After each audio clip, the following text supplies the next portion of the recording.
Hi everyone, do you have a problem with your Android Auto when connecting to the Jeep systems? What I find is when I plug mine in, every time I plug it in, it connects up and then gives me this error 8. It tells me communication error 8, your car's software didn't pass Android Auto security checks, make sure the car's date and time are set correctly and that Google Play services have been updated. Well, let's unplug it for a second. I have tried to check and make sure that the time is correct, but what I do find when I actually go into the time settings, into the clock, say yes, here if I actually check the clock, what I do find, actually I need to switch it on, what I do find is that when I set the GPS to try and do the matching time, that doesn't work. And also if I try to adjust it precisely, because it actually says it's the correct time, they're both at 7:41, 7:42 now, it doesn't still connect. So I've heard a few people say that disconnecting the battery completely, so that's both the main battery and the auxiliary battery, should hopefully reset that. So we're going to try changing the battery now anyhow, so I thought it's a good time to actually test to see if this is going to fix that error 8. Fingers crossed. These are the two batteries I've got. It's a Varta E12 blue, and this is the aux battery, which again is another Varta silver auxiliary aux 14.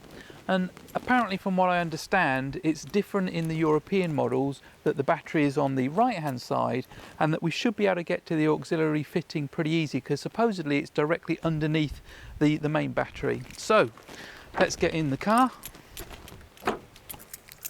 I think this is also different for anyone in the US. We have the key lock as well to prevent theft. Okay, so I believe this is, yep, a 10mm socket, which I've got down here already. Let's take off the negative terminal first. So we should always take the negative off first, and then when you put them back on, it's going to be the reverse order. This is the first time I've actually taken this battery out of this vehicle.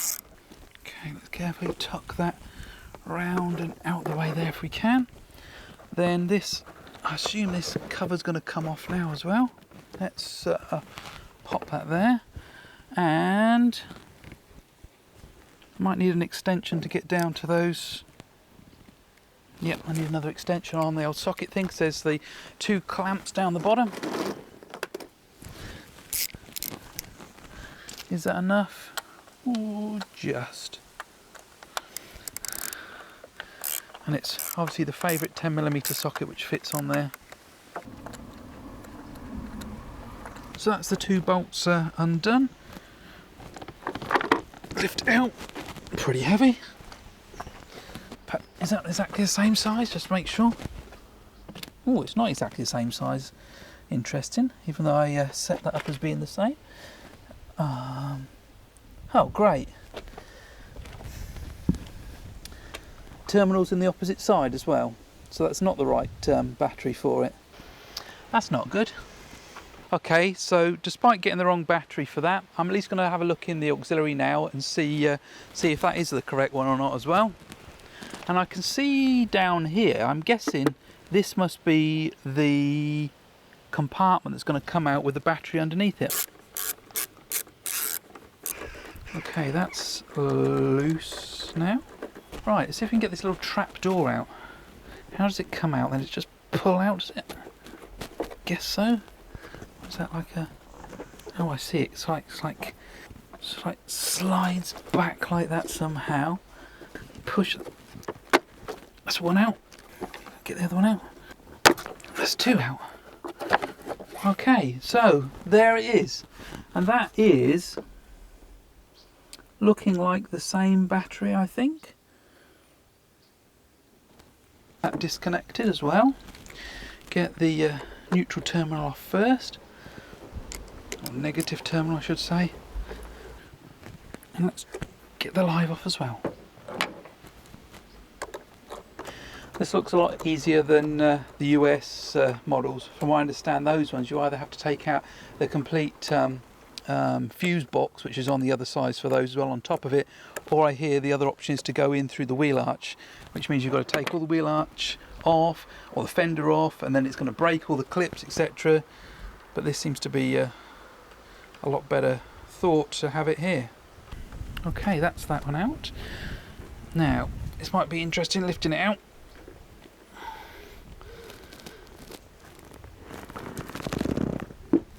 Okay, let's have a look. Is that the same? It's live on that end, it's live on that end. Yes, that looks exactly the same, that is. At least I got one right. Now, we need to put those. Are those going to be the same connecting pieces? How does that connect on those? I think this should be fine actually, because although these one's got the posts here, it's got the hole where the connector cable goes in, and I think we can just do the same effectively with these. Rather than having the pin at the top, we're going to put that connector over those. Also, I'll put those washers on in a second, but let's just put them in like this while I put it into the vehicle, so I don't lose those little blocks down the side anywhere in the engine bay. Okay, that looks fine. Let's pop it in. Positive goes round this side, slot it down into there, just drops in, and then we should do it in the reverse order, so therefore we put the positive back on first of all.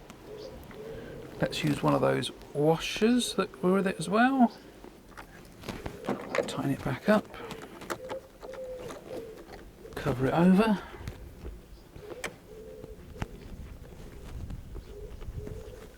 and do the other one. I think this one sort of went just round. Oh yeah.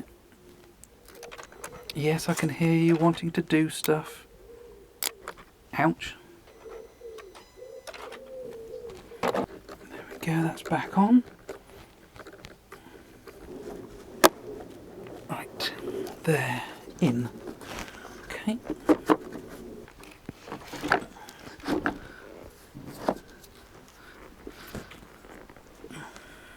Right, let's put the terminals back on, back onto the old battery, we get that other one changed.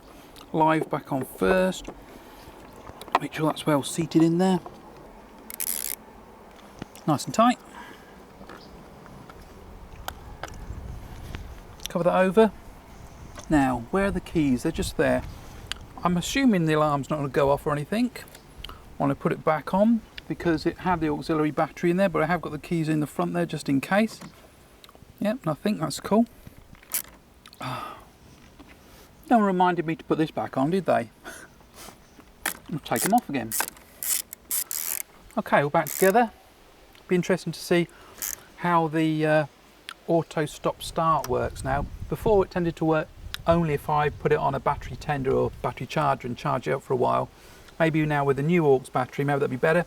Also, maybe what I should have shown you before was that prior to swapping that over, I was getting around about 12.2 volts it was showing on the screen. Interesting to see if it's changed at all.